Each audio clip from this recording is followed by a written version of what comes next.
ನಮಸ್ತೆ ಫ್ರೆಂಡ್ಸ್, ಎಲ್ಲರೂ ಹೇಗಿದ್ದೀರಾ? ಸ್ಕಂದ ಕ್ರಿಯೇಟರ್ಸ್ಗೆ ಸ್ವಾಗತ. ನಾವಿವತ್ತು ಪೂರಿ ಸಾಗು ರೆಸಿಪಿನ ಮಾಡ್ಕೊತಿದ್ದೀವಿ. ತುಂಬ ಟೇಸ್ಟಿಯಾಗಿರುತ್ತೆ. ಈ ಥರ ಸಾಗು ಒಂದ್ಸಲ ಮಾಡ್ಕೊಂಡು ನೋಡಿ, ತುಂಬ ಚೆನ್ನಾಗಿರುತ್ತೆ. ಮೊದಲು ಪೂರಿ ಹೇಗೆ ಮಾಡ್ಕೊಳ್ಳೋದು ನೋಡೋಣ ಬನ್ನಿ.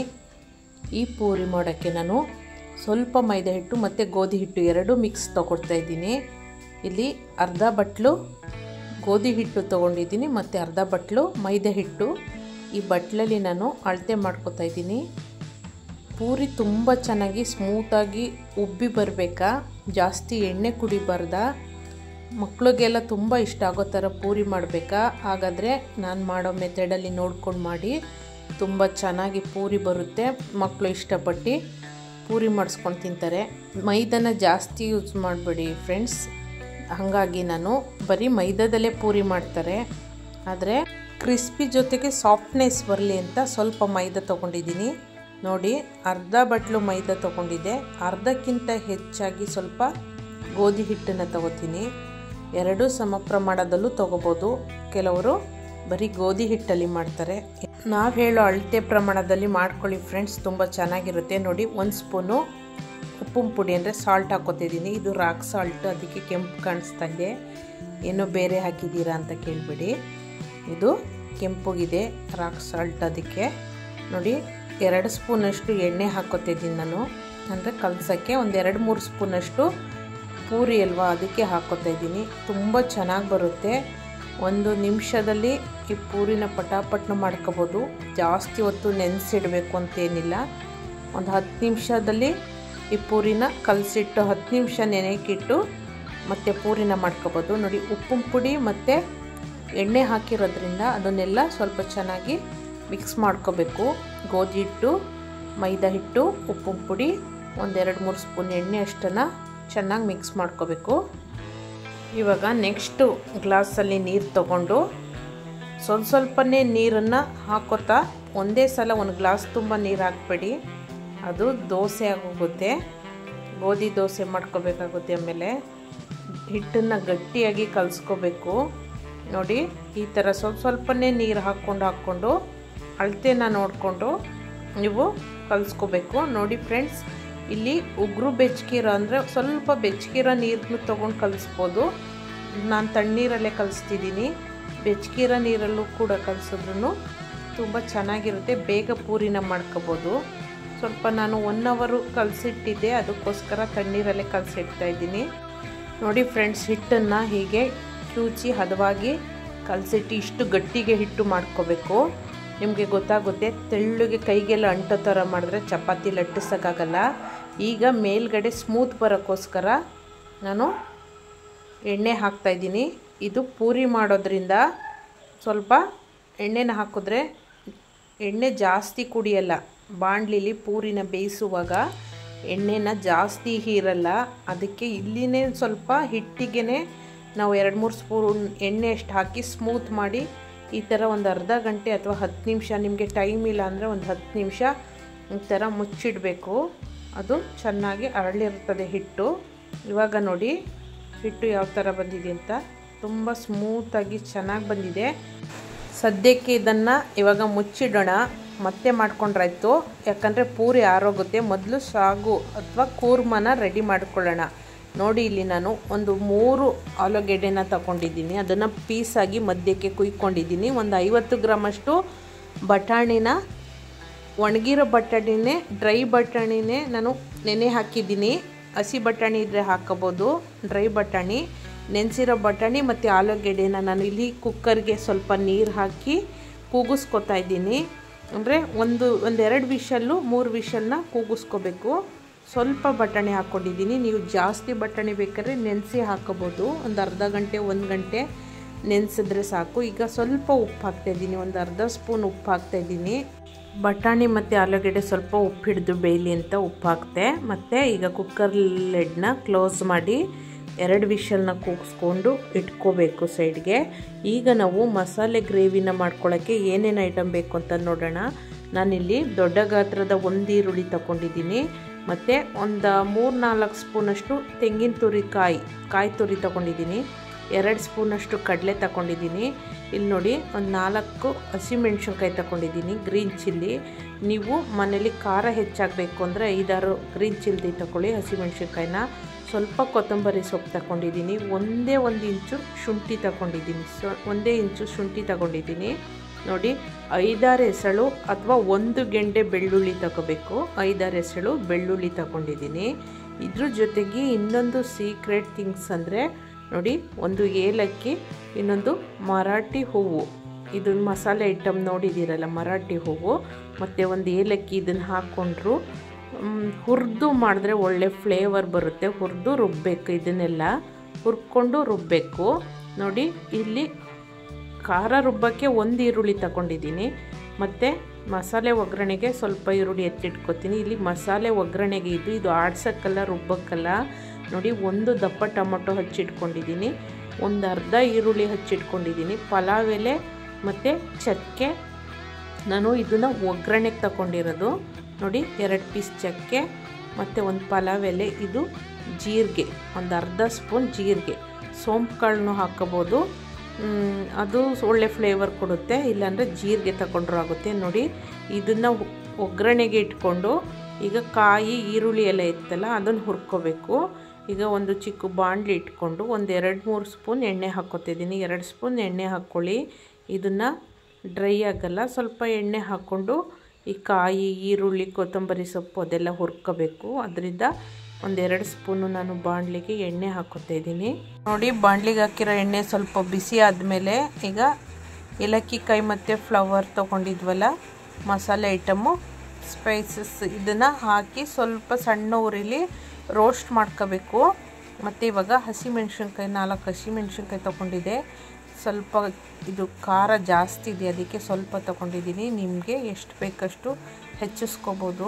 ನೋಡಿ ಈರುಳ್ಳಿ ತೊಗೊಂಡು, ಈರುಳ್ಳಿ ಮತ್ತು ಬೆಳ್ಳುಳ್ಳಿ, 1 ಇಂಚು ಶುಂಠಿ ತೊಗೊಂಡಿದ್ನಲ್ಲ ಅಷ್ಟೂ ಹಾಕಿ ಈಗ ರೋಸ್ಟ್ ಮಾಡ್ಕೊತಾ ಇದ್ದೀನಿ. ಹುರಿದು ಮಸಾಲೆನ ರುಬ್ಬಿ ಹಾಕಿದ್ರೆ ತುಂಬ ಟೇಸ್ಟ್ ಬರುತ್ತೆ ಈ ಗ್ರೇವಿ, ಅದಕ್ಕೆ ನಾನು ಹುರ್ಕೋತಾ ಇದ್ದೀನಿ.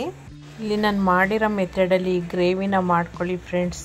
ಮಸಾಲೆ ಪುರಿ ತಿಂತಿರಲ್ಲ ರೋಡ್ ಸೈಡಲ್ಲಿ, ಆ ಥರ ಫ್ಲೇವರ್ ಬರುತ್ತೆ. ಮಕ್ಕಳು ತುಂಬ ಇಷ್ಟಪಟ್ಟು ತಿಂತಾರೆ.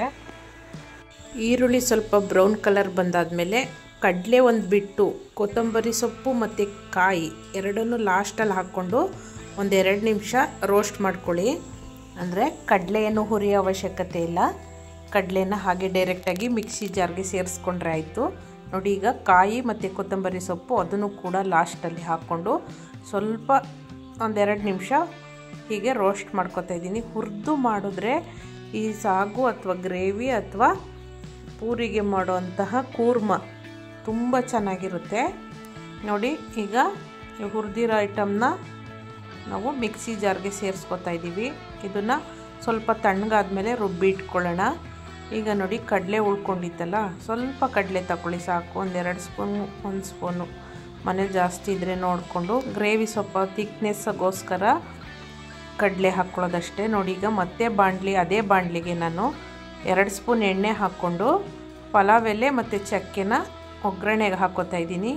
ಇದು ರುಬ್ಬಕ್ಕೆಲ್ಲ ಹಾಕೋಬಾರ್ದು, ಇದೇ ಸಪ್ರೇಟ್ ತೋರಿಸಿದ್ನಲ್ಲ ಗ್ರೇವಿಗೆ ಹಾಕ್ಕೊಳ್ಳೋಂಥ ಐಟಮ್ ಇವು. 2 ಸ್ಪೂನ್ ಎಣ್ಣೆಗೆ ಪಲಾವ್ ಎಲೆ 2 ಮತ್ತು 2 ಚಕ್ಕೆ ಹಾಕ್ಕೊಂಡಿದ್ದೆ, ಮತ್ತು ಜೀರಿಗೆ ತಗೊಂಡಿದ್ನಲ್ಲ ನೋಡಿ ಆ ಜೀರಿಗೆನ ಹಾಕ್ಕೊಂಡಿದ್ದೀನಿ. ಇದೆಲ್ಲ ಲೋ ಫ್ಲೇಮಲ್ಲೇ ಹುರ್ಕೋಬೇಕು. ಅರ್ಧ ಈರುಳ್ಳಿ ತಗೊಂಡಿದ್ನಲ್ಲ ಆ ಈರುಳ್ಳಿ ಹಾಕ್ಕೊತಾ ಇದ್ದೀನಿ. ಸ್ವಲ್ಪ ರೋಸ್ಟ್ ಮಾಡ್ಕೋಬೇಕು ಈರುಳ್ಳಿನ. ನೋಡಿ ಹೈ ಫ್ಲೇಮಲ್ಲಿ ಹುರಿಬೇಡಿ. ನೋಡಿ ಇಲ್ಲಿ ಚಿಕ್ಕ ಗಾತ್ರದ ಒಂದು ಟೊಮೊಟೊ ತೊಗೊಂಡಿದ್ದು, ಹುಳಿ ಟೊಮೊಟೊ, ಅದಕ್ಕೆ ನಾನು ಚಿಕ್ಕದೊಂದು ಟೊಮೊಟೊ ತೊಗೊಂಡಿದ್ದೆ ಸಾಕಷ್ಟು ಹುಳಿ ಫ್ಲೇವರ್ಗೆ. ಅದಕ್ಕೆ ಆ ಟೊಮೊಟೊನೂ ಕೂಡ ಹಾಕ್ಕೊಂಡು ಈರುಳ್ಳಿ, ಟೊಮೊಟೊ, ಪಲಾವ್ ಎಲೆ, ಚಕ್ಕೆ ಇಷ್ಟನ್ನ ನಾನು ರೋಸ್ಟ್ ಮಾಡ್ಕೊತಾ ಇದ್ದೀನಿ. ಈಗ ನೆಕ್ಸ್ಟು ನಾವು ಮಸಾಲೆ ಸ್ವಲ್ಪ ರೋಸ್ಟ್ ಆಗ್ತಾ ಇರಲಿ ಮ್ಯೂಟಲ್ಲಿಟ್ಟು ಈಗ ನಾವು ಬೇಯಿಸ್ಕೊಂಡಿರೋಂಥ ಆಲೂಗೆಡ್ಡೆ ಮತ್ತು ಬಟಾಣಿನ ನೋಡಿ ಬಸ್ತಿಟ್ಕೊಂಡಿದ್ದೀವಿ. ಆರಿದೆ ಬಟಾಣಿ ಮತ್ತು ಆಲೂಗೆಡ್ಡೆ ಎಲ್ಲ, ಇದೆಲ್ಲ ಸಿಪ್ಪೆ ತೆಗೆದಿಟ್ಕೊಂಡು ಆಲೂಗೆಡ್ಡೆನ ನಾವು ಹೀಗೆ ಸಿಪ್ಪೆಲ್ಲ ತೆಗೆದು ಸುಲಿದು ಇಟ್ಕೊಂಡು ಇಲ್ಲಿ ಇನ್ನೊಂದು ಟ್ರಿಕ್ಸ್ನ ಫಾಲೋ ಮಾಡೋಣ. ಅದೇನೆಂದರೆ ಈಗ ಬಟಾಣಿ ಬೇಯಿಸ್ಕೊಂಡಿದ್ದೀವಲ್ಲ ಆ ಬಟಾಣಿಯಲ್ಲಿ ನಾವು ಸ್ವಲ್ಪ ಬಟಾಣಿ ತೆಗೆದು ನಾವು ಖಾರದ ಜೊತೆ ರುಬ್ಬಿದ್ರೆ ತುಂಬ ಟೇಸ್ಟಿಯಾಗಿರುತ್ತೆ. ರೋಡ್ ಸೈಡಲ್ಲೆಲ್ಲ ಮಸಾಲೆ ಪುರಿ ತಿಂತೀರಲ್ಲ ನೀವು ಮಕ್ಕಳು, ಮಕ್ಕಳಿಗೆಲ್ಲ ಕೊಡಿಸ್ತೀರ ಮಸಾಲೆ ಪೂರಿನ, ಅದೇ ರೀತಿ ಟೇಸ್ಟ್ ಬರುತ್ತೆ ಈ ಕೂರ್ಮ. ಅದರಿಂದ ಈ ಸ್ವಲ್ಪ ಬಟಾಣಿ ಚೆನ್ನಾಗಿ ಬೆಂದಿದೆ ಬಟಾಣಿ, ಆ ಬಟಾಣಿಲಿ ಸ್ವಲ್ಪ 1-2 ಸ್ಪೂನಷ್ಟು ನೀವು ಬಟಾಣಿನ ತೆಗೆದು ನೋಡಿ ಈ ಮಸಾಲೆ ಜೊತೆ ರುಬ್ಬಕ್ಕೆ ಹಾಕಿದ್ರಂತೂ ಸೂಪರ್ ಟೇಸ್ಟು. ಮತ್ತು ಮಸಾಲೆನೂ ಕೂಡ ಕೂರ್ಮನೂ ಕೂಡ ತುಂಬ ಥಿಕ್ನೆಸ್ ಬರುತ್ತೆ, ಟೇಸ್ಟು ಕೂಡ ಸೂಪರಾಗಿರುತ್ತೆ. ನೋಡಿ ಮಿಕ್ಕಿದ್ದು ಬಟಾಣಿ ಮತ್ತು ಆಲೂಗೆಡ್ಡೆ ಎಲ್ಲ ಈಗ ಚಿಕ್ಕ ಚಿಕ್ಕ ಪೀಸಾಗಿ ಮಾಡಿಟ್ಕೊಂಡಿದ್ದೀನಿ. ಕೈಯಲ್ಲೆಲ್ಲ ಕಿವುಚ್ಬೋದು, ಅದು ಹಿಟ್ಟಿಟ್ಟು ಥರ ಉಂಡುಂಡೆ ಥರ ಆಗಿಬಿಡುತ್ತೆ. ಈ ಥರ ಪೀಸ್ ಆದರೆ ತಿನ್ನುವಾಗ ಪೂರಿ ಎಲ್ಲ ತಿನ್ನುವಾಗ ಬಟಾಣಿ ಮತ್ತು ಆಲೂಗೆಡ್ಡೆ ಎಲ್ಲ ಬಾಯಿಗೆ ಒಳ್ಳೆ ಸಿಗುತ್ತೆ. ನೋಡಿ ಖಾರನ ಮತ್ತು ಆ ಬಟಾಣಿ ಎಲ್ಲ ಹಾಕಿ ರುಬ್ಕೊಂಡು ಬಂದೆ ಖಾರನ. ಈ ಖಾರನ ಈಗ ನಾವು ಒಗ್ಗರಣೆಗೆ ಇಟ್ಟಿದ್ವಲ್ಲ ಬಾಣಲಿಲಿ, ಈರುಳ್ಳಿ ಟೊಮೊಟೊ ಎಲ್ಲ ಒಗ್ಗರಣೆ ಹಾಕಿದ್ವಲ್ಲ ಆ ಬಾಣಲಿಗೆ ಈಗ ಸೇರಿಸ್ಕೋಬೇಕು. ಹುರಿದು ರುಬ್ಬಿರೋಂಥ ಖಾರನ ಈಗ ಬಾಣಲಿಗೆ ಸೇರಿಸ್ಕೋಬೇಕು. ಅಂದರೆ ಈಗ ಅಲ್ಲೇ ಒಗ್ಗರಣೆಗೆ ಹಾಕ್ಕೊಂಡಿದ್ದೀವಲ್ಲ ಈರುಳ್ಳಿ ಟೊಮೊಟೊ, ಆ ಬಾಣಲಿಗೆ ಹುರಿದಿರೋ ಖಾರನ ಅಂದರೆ ರುಬ್ಬಿರೋ ಖಾರನ ಸೇರಿಸ್ಕೊಂಡು ಇದನ್ನು ಹುರಿ ಅವಶ್ಯಕತೆ, ಜಾಸ್ತಿ ಹುರಿ ಅವಶ್ಯಕತೆ ಇಲ್ಲ, ಎಣ್ಣೆಲಿ ಸ್ವಲ್ಪ ಬಾಡಿಸಿದ್ರೆ ಆಯಿತು. ಯಾಕಂದರೆ ಇದೆಲ್ಲ ಹುರಿದ್ಬಿಟ್ಟೆ ನಾವು ಇವಾಗ ರುಬ್ಕೊಂಡು ಬಂದಿದ್ದು, ಅದರಿಂದ ಸ್ವಲ್ಪ ಎಣ್ಣೆಲಿ ಬಾಡಿಸಿದ್ರೆ ಆಯಿತು. ಈಗ ಮಸಾಲೆಗೆ ನಾವು ಎಷ್ಟು ನೀರು ಬೇಕು ಅಷ್ಟು ನೋಡಿ ಹಾಕ್ಕೊಳ್ಳೋಣ. ಯಾಕಂದರೆ ಜಾಸ್ತಿ ನೀರು ಹಾಕಬೇಡಿ, ಥಿಕ್ನೆಸ್ ಆಗಿರಬೇಕು.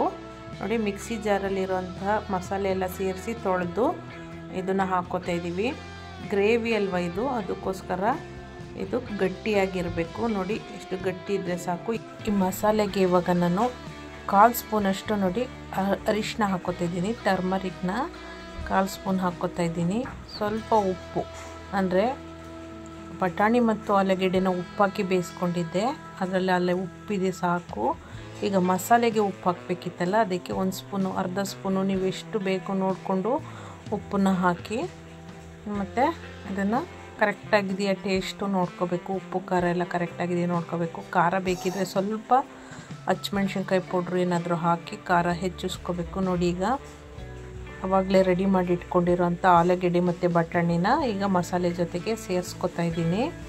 ಒಳ್ಳೆ ಪರಿಮಳ ಬರ್ತಿದೆ, ಸೂಪರಾಗಿದೆ ಈ ಗ್ರೇವಿ. ನೋಡಿ ಬರೀ ಪೂರಿಗೆ ಮಾತ್ರ ಅಲ್ಲ, ಗೀ ರೈಸು, ಚಪಾತಿ ಯಾವುದಕ್ಕೆ ಬೇಕಾದ್ರೂ ತಿನ್ಬೋದು, ತುಂಬ ಚೆನ್ನಾಗಿರುತ್ತೆ. ಇದೇ ಕುರ್ಮನ ನೀವು ಗೀ ರೈಸ್ಗೆ ಮಾಡ್ಕೊತೀರಾ ಅಂತ ಅಂದರೆ ಸೇಮ್ ಇದೇ ಥರ ಎಲ್ಲ ಐಟಮು ಹಾಕಿ ಮಾಡಿಕೊಂಡು ಸ್ವಲ್ಪ ತೆಳುಗೆ ಮಾಡ್ಕೊಳ್ಳಿ. ಇಷ್ಟು ಥಿಕ್ನೆಸ್ ಬೇಡ ಗೀ ರೈಸ್ಗೆ, ಸ್ವಲ್ಪ ತೆಳು ಮಾಡಿಕೊಂಡ್ರೆ ಗೀ ರೈಸ್ ಜೊತೆಗೆ ಈ ಕುರ್ಮ ಸೂಪರ್ ಕಾಂಬಿನೇಷನ್ನು. ಮತ್ತು ಪೂರಿಗೆ, ಚಪಾತಿಗೆ, ರೊಟ್ಟಿಗೆ ಎಲ್ಲ ತಿನ್ಬೋದು. ನೋಡಿ ಈಗ ರೆಡಿ ಆಯಿತು ಕೂರ್ಮ, ಇದನ್ನು ಪಕ್ಕಕ್ಕೆ ಇಡೋಣ. ಈಗ ನಾವು ಪೂರಿನ ಲಟ್ಟಿಸ್ಕೊಳ್ಳೋಣ. ಆಗಲೇ ಹಿಟ್ಟು ನೋಡಿ ಎಷ್ಟು ಚೆನ್ನಾಗಿ ಉಬ್ಬಿ ಬಂದಿದೆ. ಹಿಟ್ಟು ಕಲಸಿಟ್ಟಿದ್ವಲ್ಲ, ಹಿಟ್ಟು ಸೂಪರಾಗಿ ಒಳ್ಳೆ ಸ್ಮೂತಾಗಿದೆ. ಈ ಹಿಟ್ಟನ್ನ ನಾವು ಲಟ್ಟಿಸಿ ಪೂರಿನ ಮಾಡ್ಕೊಳ್ಳೋಣ. ಪೂರಿ ಮಾಡೋಕ್ಕೂ ಕೆಲವೊಂದು ಟ್ರಿಕ್ಸ್ನ ನಾನಿಲ್ಲಿ ಹೇಳ್ತೀನಿ ನೋಡಿ ಫ್ರೆಂಡ್ಸ್. ಪೂರಿಗೆ ಹಸಿಟ್ಟೆಲ್ಲ ಅಂದರೆ ಗೋಧಿ ಹಿಟ್ಟು, ಮೈದಾ ಹಿಟ್ಟು ಹಾಕಿ ಎಲ್ಲ ಒತ್ತಬೇಡಿ. ಹೀಗೆ ಲಟ್ಟಣಿಗೆಗೆ ಸ್ವಲ್ಪ ಎಣ್ಣೆ ಸವರಿದ್ರೆ ಹಿಟ್ಟು ಯಾವುದಕ್ಕೂ ಕೂಡ ಅಂಟಲ್ಲ, ಸೂಪರಾಗಿ ಪೂರಿನ ಮಾಡ್ಕೋಬೋದು.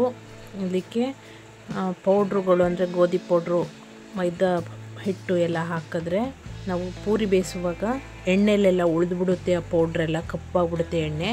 ಅದಕ್ಕೆ ಸ್ವಲ್ಪ ನಾವು ಇಲ್ಲಿ ನೋಡಿ ಎಣ್ಣೆ ಸವರ್ಕೊಂಡು ಈ ಥರ ಒತ್ಕೋತಾ ಇರಬೇಕು.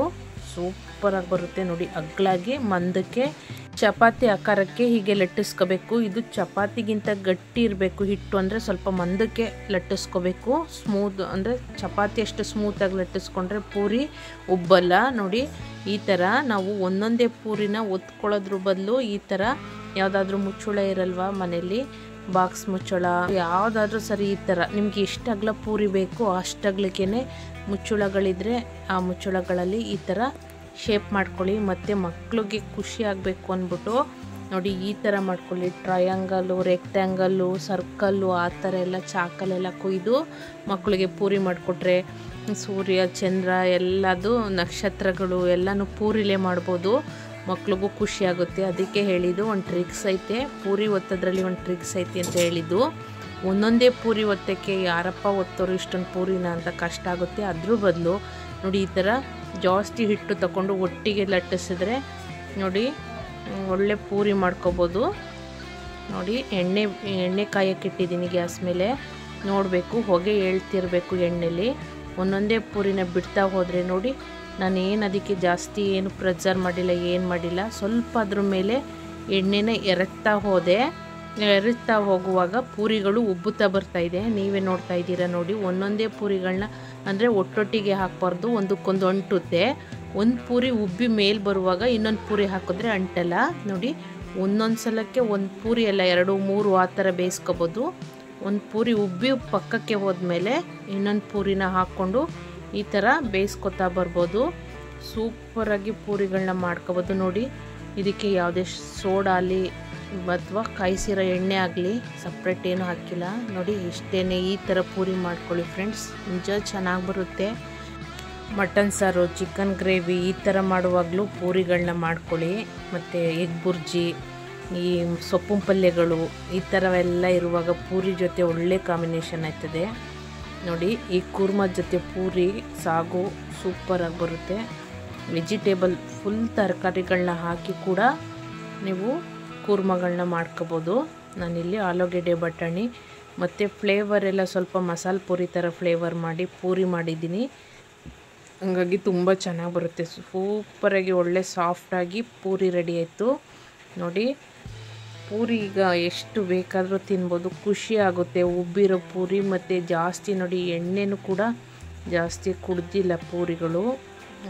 ತುಂಬ ಚೆನ್ನಾಗಿ ಬಂದಿದೆ ನೋಡಿ ಫ್ರೆಂಡ್ಸ್. ಈ ಥರ ಪೂರಿ ಮಾಡ್ಕೊಳ್ಳಿ, ಮಕ್ಳಿಗೂ ಖುಷಿಯಾಗುತ್ತೆ. ಮನೆಯವರೆಲ್ಲ ತುಂಬ ಖುಷಿಪಟ್ಟು ತಿನ್ಬೋದು. ಜಾಸ್ತಿ ಎಣ್ಣೆನೂ ಕುಡ್ದಿಲ್ಲ, ತುಂಬ ಸಾಫ್ಟಾಗಿ ಕ್ರಿಸ್ಪಿಯಾಗಿ ಜೊತೆಗೆ ಸೂಪರಾಗಿ ಬಂದಿದೆ ನೋಡಿ. ಕೂರ್ಮ ಎಲ್ಲ ರೆಡಿಯಾಗಿ ಇಟ್ಕೊಂಡಿದ್ದು ಆವಾಗಲೇ ಸಖತ್ತಾಗಿ ಒಳ್ಳೆ ಪರಿಮಳ ಬರ್ತಿದೆ ಫ್ರೆಂಡ್ಸ್. ನೋಡ್ತಿದ್ರೆ ಇವಾಗಲೇ ಬಾಯಿ ನೀರು ಬರ್ತಿದೆ, ಆ ಥರ ಒಳ್ಳೆ ಸ್ಮೆಲ್ಲು ಪರಿಮಳ ಬರ್ತಾಯಿದೆ ಕೂರ್ಮ. ಮತ್ತು ಪೂರಿನೂ ಕೂಡ ನೋಡಿದ್ರೆ ಖುಷಿಯಾಗುತ್ತೆ ತಿನ್ನೋಕ್ಕೆ. ಪೂರಿ ಉಬ್ಬಿ ಬಂದಾಗ ಮತ್ತು ಎಣ್ಣೆ ಕಡಿಮೆ ಇರುವಾಗ ತಿನ್ನೋಕ್ಕೆ ತುಂಬ ಖುಷಿಯಾಗುತ್ತೆ. ಹೆಲ್ತ್ ಇಶ್ಯೂ ಇರೋರು, ಎಣ್ಣೆ ಜಾಸ್ತಿ ತಿನ್ನಲ್ಲ ಅನ್ನೋರು ಪೂರಿಗಳನ್ನ ದೂರ ಇಡ್ತಾರೆ.